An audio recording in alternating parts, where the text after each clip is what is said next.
خوابوں سے علی بھائی ایک اگلا سوال یہ ہے کہ خوابوں کی حقیقت کیا ہے، اور اکثر اوقات ایسا ہوتا ہے کہ ہم کوئی ایسا منظر دیکھتے ہیں جو ہمیں یوں محسوس ہوتا ہے کہ یہ پہلے سے بھی ہم نے دیکھا ہوا ہے۔ ایک ٹرم اکثر میں نے دیکھی ہے، لوگ یوز کرتے ہیں، ڈیجا بو نام سے ایک ٹرم ہے، یعنی کہ وہی منظر جو دیکھتے ہیں جو ہمیں پہلے سے دیکھا ہوتا ہے۔ تو کیا یہ مطلب اس کو ہندو یہ لیتے ہیں کہ یہ آپ کا دوسرا جنم ہوا ہے؟ نہیں، یہ پاسبل ہے۔ دیکھیں، بعض اوقات ایک طرح کے سین بھی انسان کی زندگی میں مختلف اوقات میں آ جاتے ہیں۔ وہ انسان کو پرانا سین اس طرح یاد نہیں ہوتا کہ یہ پہلے میں نے خواب میں دیکھا تھا یا فزیکلی ایسا ہوا تھا، ایسا بھی ہو جاتا ہے۔ اور بعض اوقات واقعتاً ایسا ہوتا ہے کہ آپ جو فزیکل ورلڈ میں چیز دیکھ رہے ہوتے ہیں وہ پہلے خواب میں آپ دیکھ چکے ہوتے ہیں۔ تو خواب تو ایک ذریعہ ہے۔ بخاری مسلم میں حدیث ہے، میری وفات کے بعد اب نبوت کی خبروں میں صرف مبشرات باقی ہیں، خواب، اور مسلمان کو بھی آ سکتے ہیں، غیر مسلم کو بھی ہو سکتے ہیں۔ بنزین کی اسٹرکچر غیر مسلم کو دکھائی گئی ہے خواب کے اندر، ٹھیک ہے۔ اس طرح کے کئی ایک ایکسپیرینسز ہیں جو خواب میں کروائے گئے ہیں۔ تو اللہ تعالیٰ کا یہ ایک موڈ ہے بات کو انسانیت تک پہنچانے کا۔ میں نے پچھلے دنوں کشف اور الہام کے اوپر جو ویڈیو ریکارڈ کروائی ہے اس میں نے بتایا ایک چیز شرح صدر بھی ہوتی ہے کہ انسان ایک کام پہ محنت کرتا رہتا ہے، اچانک اسے ایک آئیڈیا کلک کر جاتا ہے، یا بعض اوقات آئیڈیا کلک نہیں کرتا، خواب میں کوئی ایسا اشارہ مل جاتا ہے۔ لیکن دین خوابوں سے نہیں ثابت ہوتا، دین جو ہے وہ کتابوں میں ہے، اور ہر وہ خواب جو کتاب کے مطابق ہے وہ ایکسیپٹیبل ہے، اور جو خواب کتاب کے مطابق نہیں ہے وہ ریجیکٹڈ ہے۔ سیدھی سی بات ہے۔ چلی بھائی، یہ روحانیت کیا ہے؟ کشف اور الہام جو ہے اس پہ تو پوری انسانیت کا اجماع ہے کہ تمام ادیان مانتے ہیں کہ کشف اور الہام ہوتا ہے، اور میڈیٹیشن سے لوگوں کو بڑے بڑے فائدے ہوئے ہیں۔ کسی نے جیسس کو دیکھ لیا، کسی نے کیا کچھ دیکھ لیا۔ تو اسلام روحانیت کو کیسے دیکھتا ہے؟ یہ جیسے ذکر، اس کو آپ روحانیت کہہ رہے ہیں نا، ہم تو اس کو روحانیت نہیں مانتے ہیں۔ اگر یہ بات تھی تو مجھے یہ ذرا بتائیں کہ نبی علیہ السلام نے اپنا ایکسپیرینس تو بیان کیا ہے کہ میں نے موسیٰ علیہ السلام کو تلبیہ پڑھتے ہوئے دیکھا ہے، بخاری مسلم میں آیا۔ میں نے عیسیٰ علیہ السلام کو دیکھا ہے طواف کعبہ کرتے ہوئے۔ تو حضرت ابوبکر کو ایک دفعہ حضرت عیسیٰ کی زیارت کروا دیتے۔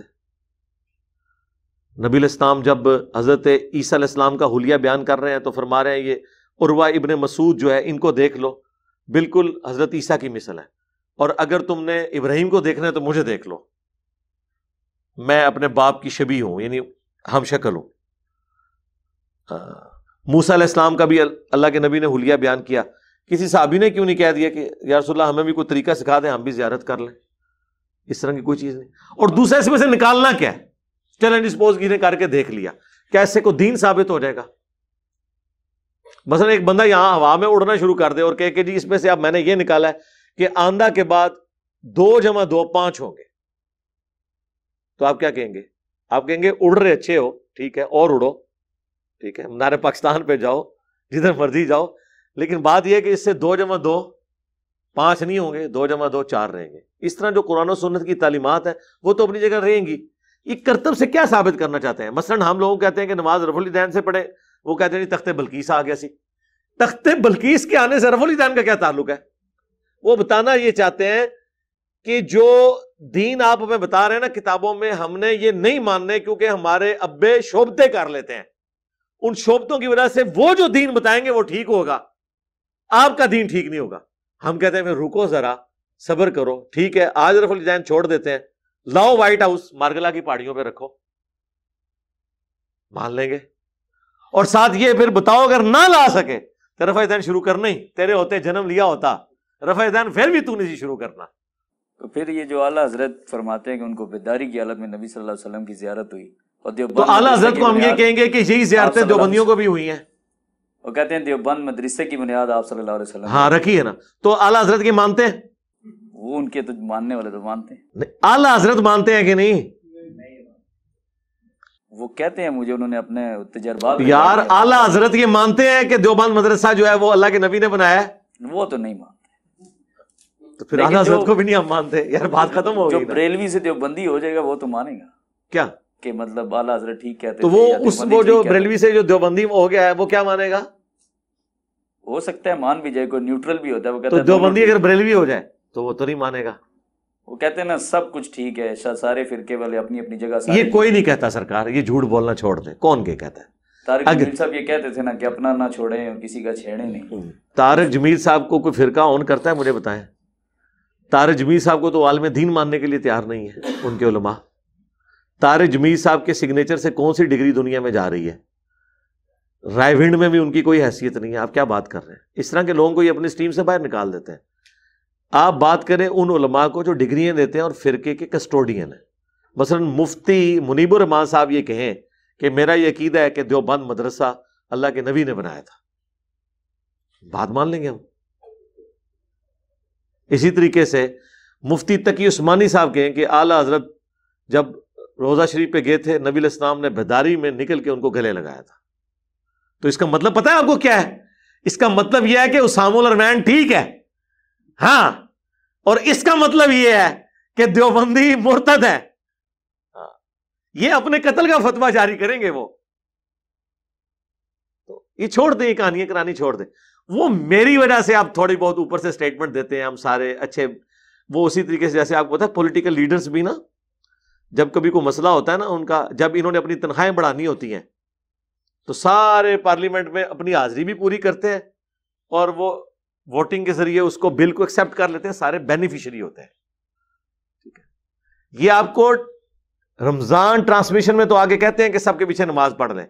ہمیں ٹرانسمیشن کی ریکارڈنگ کرنے والے لوگوں نے بتایا کہ یہ وہاں بھی رمضان میں جب آتے ہیں نا اپنی اللہ تعالیٰ نماز پڑھتے ہیں، ایک دوسرے کے پیچھے نہیں پڑھتے. اندازہ کریں. تو سرکار جس طرح آپ کے پولیٹیکل لیڈرز نے، ریاستی اداروں کے لوگوں نے ٹویٹس میں لکھنے کے لیے اور باتیں رکھی ہوئی ہیں، پالیسیز اور رکھی ہوئی ہیں، تو مولوی تو تمہیں پتا ہے وہ انہوں نے بھی پیو نے، یہ تو شاہی کوئی نہیں، جڈے بڑے فراڈی ہے وہ نے.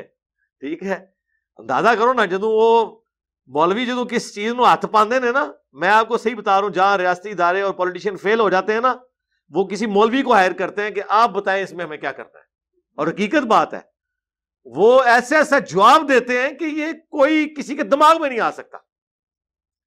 فواد چودھری صاحب نے جب وہ چاند پہلے نکالا، مفتی منیب الرحمان صاحب کو اے آر وائی والوں نے لیا، کہا سر آپ کا کیا خیال ہے؟ انہوں نے کہا میرا خیال یہ ہے کہ جو پشاور کی بی آر ٹی ہے یہ چودھری فواد حسین کے حوالے کر دیا جائے تاکہ یہ بھی چاند کی طرح پہلے ہی کمپلیٹ ہو جائے. دیکھو کہتے چکا مارا ہے. اس دن فضل الرحمان صاحب نے انہیں اتنا لمبا سوال پوچھا ایک اے آر وائی دے، اس نے رپورٹر نے، انہیں کہا سر میں آپ کے مخالف چینل سے ہوں، وہ جو اے آر وائی اور وہ کر کے نا پوری تحمید، تو میں نے آپ سے ایک سوال کرنا ہے. سوال انہیں کرنا سے انہوں نے کہا اے آر وائی کی لائٹنگ تو اچھی ہے نا، وہ عمران خان صاحب نے کتنے اسٹیٹمنٹ دیتی سی انہیں سنبھال کے رکھی ہوئی سی، انہیں سوٹ دیتی پورا میلے ہی انہیں لٹ کے پورا دیکھو کتنے کتنے گل سوٹ دیتی. یہ تو ایسی سی گل کر دینے. مولویوں نو ہاتھ پاؤ، مولویوں نو ہاتھ پانا ہے تو میرے کو آ کے پہلے میری شرگردگی کرو تو پھر تسی ہاتھ پا سکتے ہو، ورنہ یقین کرو تواڈے تو اتنے جائے. کہتے ہیں مولوی اور سانپوں کی بہت زیادہ اگزامپل ہے، لیکن سانپ سارے زہریلے نہیں ہوتے، مولوی سارے زہریلے ہوتے ہیں. ایسا کیوں؟ نہیں، سارے زہریلے نہیں ہیں، میرا خیال ہے ان میں اچھے لوگ بھی ہیں، سمجھ آ بھی جاتی ہے. وہ پھر بزدل ہو جاتے ہیں جن کو سمجھ آ جائے.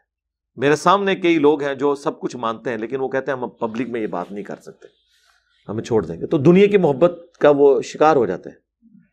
ایسے ہوتا ہے.